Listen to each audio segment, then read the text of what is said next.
Il faut réfléchir aujourd'hui.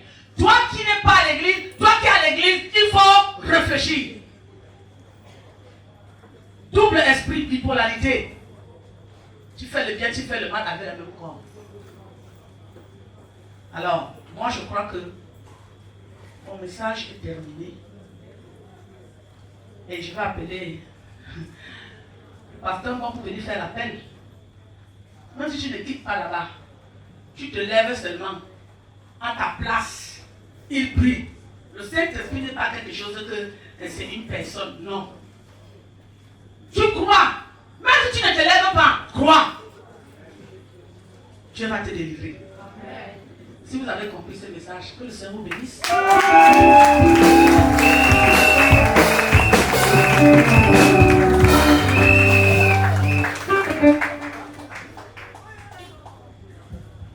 Alléluia.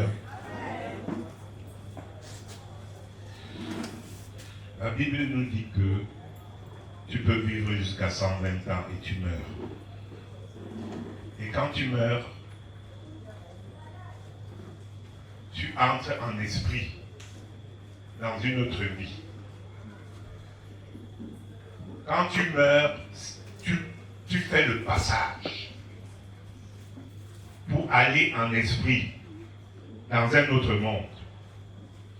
Et dans ce monde-là, tu y seras pour l'éternité.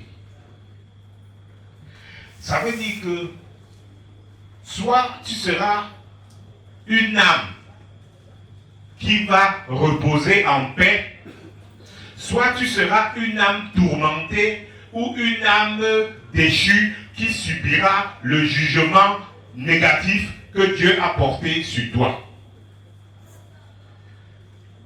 C'est pour ça que certains se consolent avec la réincarnation, en disant que je vais revenir sur la terre jusqu'à ce que je devienne quelqu'un de bien et que Dieu m'accepte.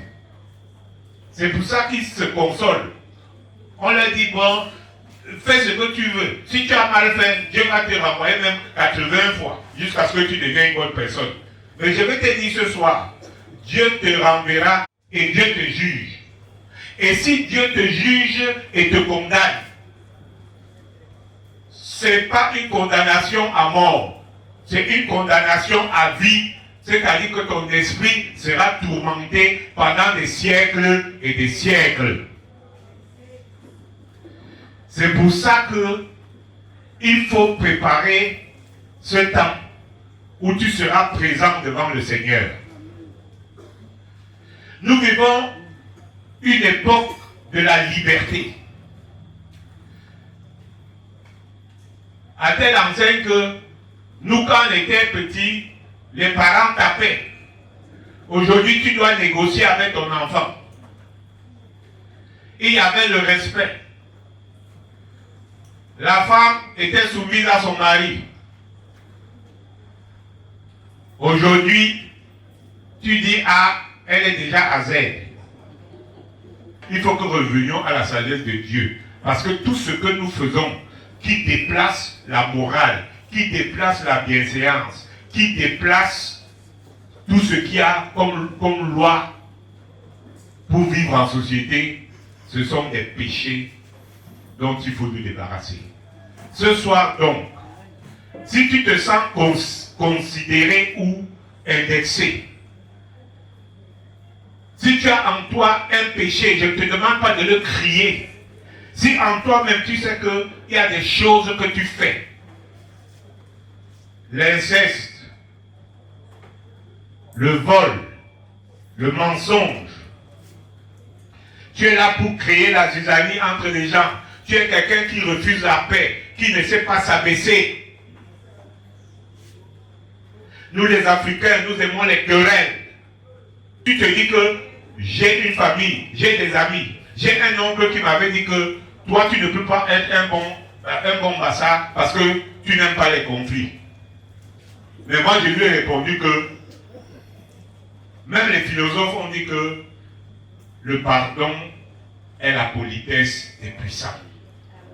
Apprenez à vous pardonner. Ce n'est pas le jour où un de vous va partir que les autres vont venir pleurer. Avoir un frère, une soeur, c'est une grâce. Avoir un oncle, une tante, un père, une mère, c'est une grâce. Et quand tu es en problème avec ces gens-là, tu fabriques des blessures dans ton cœur, que même si après on te donne tous les milliards du monde, tu ne te relèveras pas. Mon frère, ma soeur, changeons. Changeons nos habitudes. Changeons nos façons de penser. Donc ce soir, si tu sais que dans ton cœur, tu as quelque chose qui est négatif, que toi-même tu es conscient que c'est négatif, lève-toi de ta place et je vais prier pour toi. Je ne te demande pas de venir ici devant. Lève-toi. Après le culte, si ton voisin te demande que tu t'es levé pour toi, dis-lui que c'est entre toi et Dieu. Alléluia. N'aie pas peur qu'on va dire, oh, est-ce que l'auteur de maman Agathe, elle s'est levée, il s'est levé. Tu n'as pas vu que telle personne que moi je pensais un saint, dont lui aussi il avait des péchés. La Bible dit que tous ont péché et tous sont privés de la gloire de Dieu. Rentre dans la gloire de Dieu ce soir. Mon frère, ma soeur, lève-toi, je vais prier. Si tu as en toi un fardeau, un péché, quelque chose qui te rend sale devant Dieu.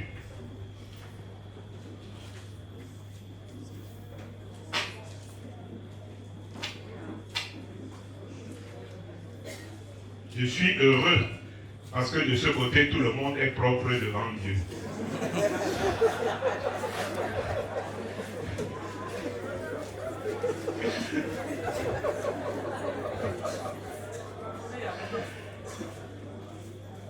Dieu, notre Père, tu as dit que tu as créé l'homme à ton image et à ta ressemblance. Mais par le péché d'Adam et Ève, nous sommes entrés dans une vie qui ne te plaît pas. Mais tu n'as pas créé l'homme pour le détruire, ni physiquement ni spirituellement, mais tu l'as créé pour qu'il soit quelqu'un qui vit et qui marche avec toi. C'est pourquoi ce soir je te bénis pour tous ceux et toutes celles qui ont reconnu qu'il y a dans leur vie des obstacles majeurs qui font que on ne peut pas dire qu'ils sont des hommes ou des femmes de bien. Quels que soient les qualificatifs que leur donnent leurs amis, leurs voisins, leurs frères, qui les encensent, qui les glorifient, qui les magnifient, ils se sont levés ce soir devant tout le monde pour dire « Je reconnais que j'ai en moi quelque chose qui nuit à ma vie et au fait que je serai coupable au jour du jugement de Dieu. » Seigneur, accorde-leur ton pardon. Accorde-leur d'accepter leur repentance. Accorde-leur de leur ouvrir les yeux pour qu'ils se rapprochent de toi. Et donne-leur le désir et l'envie de te connaître, d'apprendre à marcher sur la voie que tu leur montres. Je prends autorité contre tout esprit d'aveuglement spirituel, contre tout esprit de possession, d'envoûtement, de pièges impactés. Je prends autorité contre tous les esprits de famille, tous les esprits de réunion, tous les esprits d'association de yangui, par lesquels les gens font des pactes conscients ou inconscients. Je brise et j'anéantis tout cela au nom de Jésus-Christ. Je détruis tous les esprits de tradition, tous les esprits qu'on te donne, parce que c'est l'héritage de ton clan, c'est l'héritage de ta famille, c'est l'héritage de votre chefferie. Au nom de Jésus, amen. Je te délivre de tout cela. Amen. Tu peux être un bon chef sans être sorcier. Amen. Tu peux être un bon père de famille sans être sorcier. Amen. Je te rétablis dans tes attributs et dans tes grades en anéantissant toute sorcellerie, toute magie et toute chose du monde de la nuit et des ténèbres. Et je te rétablis dans la lumière de Dieu avec plus d'intelligence, plus d'efficacité et plus de force. Amen. Merci Seigneur. Merci, Papa. Parce que nous reconnaissons que nous sommes pécheurs, mais nous reconnaissons que ce soir, nous avons une nouvelle vie avec toi. Et comme dit ta parole, lorsqu'on a dit aux gens, voilà vos péchés qui sont devant Dieu, voilà tout ce que vous avez fait devant Dieu qui ne lui a pas plu, ils se sont mis à pleurer. Et l'homme de Dieu leur a dit, mangez et dansez, parce que vous avez été délivrés. Au nom de Jésus-Christ. Amen. Amen. Nous sommes très bons pour le Seigneur.